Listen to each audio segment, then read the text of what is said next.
What's going on, guys? Briar Rabbit here. Today we're doing a little something different on the channel. I'm actually going to show you guys my new gaming PC build. So many of you may have seen that I actually built this PC live on stream last week, and it went incredibly well. There were a couple of problems along the way. If you'd like to see the full build, it took around 4 hours, maybe 4.5 hours, and there were actually some problems along the way. I had a bad stick of RAM and had to diagnose and troubleshoot that. There were some fitment issues, but if you'd like to see the full build and kind of how it went over the entire 4-hour process, I'll put a link down to the Twitch stream that you can watch whenever you'd like. It's about 4 hours long, though, so be prepared for that. What I wanted to do today was kind of show the new PC, show what decisions I made, why I made those decisions, and actually ask you guys to help me name it. So some of the names that I've been going over lately have been Vault of Glass or Atheon or Zur or Manifold Destiny because of the huge air cooler in there. So I'd love to hear what you guys think. Give me some suggestions for names. I'm going to pick a name from the comments section, and that'll be the PC's name. We'll forever be referring to the PC as whatever we name it in the comments section below. So I think that'll be a lot of fun. So without further ado, let's take a closer look at the PC. Why don't we start off with the outside of the computer? The case I chose was the Phanteks Enthu Evolve ATX Tempered Glass Edition. It is basically a steel frame construction, and then all the outer panels are either tempered glass or aluminum. And I gotta tell you, right out, the first time I saw this thing, I really fell in love. I think it's a great looking case. It does have some issues. I don't love the fact that it has tempered glass on the back, so you really have to be careful about your cable management back there because people are going to be able to see it if that is not facing a wall. And I am not the best at cable management, which you'll probably realize later. I am not a pro at the cable management side of things, and I think it really shows on the back of the computer. But from the front, I think the thing looks fantastic. I went with the dark gray edition. You can also get a silver edition and a all black edition. But the dark gray, I don't know, something about it reminded me of the Vault of Glass and the Vex that are in there. And I really like the look of this case quite a bit. The tempered glass does have a black border around there to kind of cover up some of your cable management, your LEDs, even the steel frame. I think that really looks nice. There are 4 thumb screws to take the glass on and off, which can be a pain in the ass. It would have been nice if there was a hinge system similar to the non-tempered glass version of this case. But it does look phenomenal. There is a bit of an issue with air movement in this. You do have to be very careful about air. There's not a ton of venting up at the front. There's kind of some slim slots for air to pass through, and up at the top there's not a ton of airflow either, so you really do have to be careful. But because I kind of overdid it on the fans, I think I'm doing okay. My CPU temperatures seem to be fine. I have no obstruction between the fans and the coolers, or the fans and the video card, so everything seems to be running nice and cool. I can always ramp up the fans if I need to at the cost of noise. But that's the outside of the case. Let's take a look at what's inside of it. Next up, we're going to take a look at the inside of the PC. And we're going to start off in the back with the motherboard. The motherboard that I chose is the Asus Maximus X Hero motherboard. Let me see if I can focus in on that a little bit better. The reason I chose this was it was highly rated. It's got great VRMs for overclocking. It's black. It's got plenty of USB ports, plenty of fan headers. Basically everything I was looking for was included on this motherboard. To be honest with you, once I booted it up, I'm probably never going to think about it again. I do like the BIOS for it. It was very easy to overclock. I did go with an 8700K, the new Intel 6-core processor. I was able to, without a problem, overclock that processor up to 5 gigahertz. I could probably go higher if I needed to. Right now, I'm running 1.3 volts to it. I think with this cooler, the Noctua cooler, if I run Prime 95, if I really torture test this thing, I can hit 80 degrees C. But man, I gotta really hit it. When I'm actually gaming, it runs in the mid to high 60s. Every once in a while, it gets up to 72 degrees when I'm gaming. In the future, I may think about delitting that processor to get lower temps. Delitting a processor means you're basically tearing the top off of the processor, the IHS, the metal plate on top of the processor, and replacing the thermal material that Intel provides with liquid metal thermal material. And apparently you get about 10 to 20 degrees cooler just by doing that. So it's a pretty cheap upgrade. I've been talking to On Air PC. We were talking about it today. He's got one of the delitting tools. He might send it over for me to borrow so I can actually do that to my processor. I'm not really concerned about the temps. I did run a number of scenarios on this processor already. You can see right now we've got the Noctua NH-D15S installed. So this is an air cooler. It's got two stacks of fins here. And the difference between what I actually installed originally and this one, the D15 was what I originally installed, and then I replaced it with the D15S, is the D15S is actually offset. It's moved up, further up into the case. So you can kind of see the heat pipes back there. Those are actually bent so that the whole cooler sits higher up in the air, or up in the case, than with the D15. And the reason I did that was because down here, there's a little tab to release your graphics card. You can kind of see it right in there. And I just couldn't reach it with the D15 installed, and I wanted to have access to that thing. So I researched it. The D15S solved the problem, so I replaced the D15 with the D15S. Now, another difference between the D15 and the D15S is that the D15S comes with a single fan. The D15 comes with two fans. There's another fan on this side.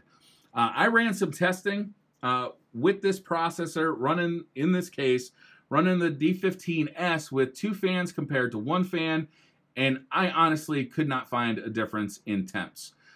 So I'm perfectly happy running this with one fan. Now, I did replace the fan on the cooler with another Noctua cooler. The fans that actually come with this are brown and skin toned. They're really fucking ugly. I'll be honest with you. They are just abysmally ugly. So I actually bought another Noctua fan that's black. They have these Chromax line of fans. It's pretty new. And this is just a same exact fan, but it's black, and it has replaceable anti-vibration pads that come in a variety of colors. I think with the fan you get either white, black, red, green, blue, yellow. I think that's all of them. So you get one fan with about a bajillion of these things, and you can choose whatever color you want. Like I said, the temps are fine right now. If they were lower, I wouldn't mind it. But they're fine right now, especially when gaming. If I do decide to delid the processor, I'll probably make a video about that process in the future. Moving on to the RAM, you can see I've got RGB RAM. This is Trident Z 3600 megahertz RAM. Now, initially, if you watched the actual build process of this computer, you'll know that I originally had started off with Corsair RAM.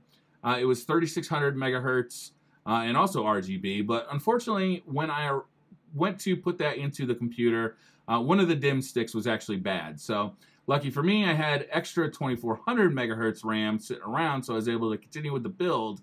But when I finally did return the Corsair RAM, they were out of stock on Amazon. So I did a little research, found this Trident Z RGB 3600 megahertz, ordered this up, and I gotta tell you, you can feel the difference in frame rates when you switch to 3600 megahertz RAM from 2400 megahertz RAM. It actually made a visible and significant difference in my frame rates when I'm playing Destiny. So I was actually surprised by that. I didn't think there'd be that much of a difference, but it was visible. It was measurable. It'd be interesting to actually do a video of just measuring the difference between 2400 and 3600 megahertz on the same exact PC. So if you guys want, I could do that in the future. But I'm pretty happy with that RAM. It went in no problem. It lights up. I guess that's all I need from my RAM. Moving on to the graphics card, we got a GeForce GTX 1080 Ti. This is the Asus Strix OC edition. The difference between the OC edition and the non-OC edition is just that this one comes with a factory overclock, which I pushed a little bit further, but not too much further. Really, the thing about these these GTX 1080 Ti's is that you really want to keep them cool, and they'll pretty much take care of themselves. You can push them a little bit harder on memory, as hard as you want on memory before you start getting errors, but if you're keeping it cool, it's pretty much going to auto boost itself to just about as fast as it can go. The nice thing about this card is the cooler on it is just absolutely massive, as you can see, with all these fins.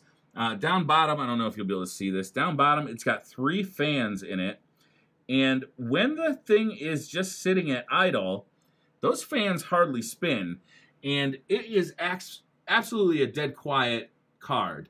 Once it starts going, it does get a little bit louder, but my previous card was a GTX 1080 Founders Edition, which is a blower style card, and that thing was loud. So comparatively speaking, my last gaming computer had the FE card, the Founders Edition card, which was blower style, and it had a water cooler that was absolutely loud as hell. So this computer is so much quieter than the previous computer that I'm really excited about it.